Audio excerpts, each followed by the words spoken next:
Апелација ја укина пресудата со која поранешната директорка на Националната агенција за европски образовни програми и мобилност Лидија Димова беше осудена на 2 години затвор за злоупотреба на службената положба и предметот го врати на повторно судење пред Основниот кривичен суд во Скопје.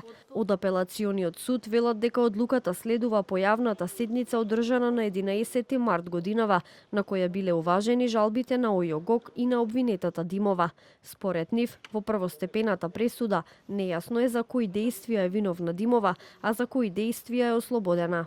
По повод жалбите и по службена должност пресудата на Основниот кривичен суд Скопје во обжалениот осудителен дел и во обжалениот ослободителен дел од изреката е окината поради сторена суштествена повреда на одредбите на кривичната постапка во поглед на фактите што ги чинат обележјата на предметните кривични дела, кои се ставаат на товар на обвинетата, со што првостепената одлука е нејасна за кои дејствија обвинетата е огласена виновна, за кои дејствија е ослободена од обвиненијата. Кривичен ја осуди Димова на 2 години затвор за злоупотреба на службената положба и овластување.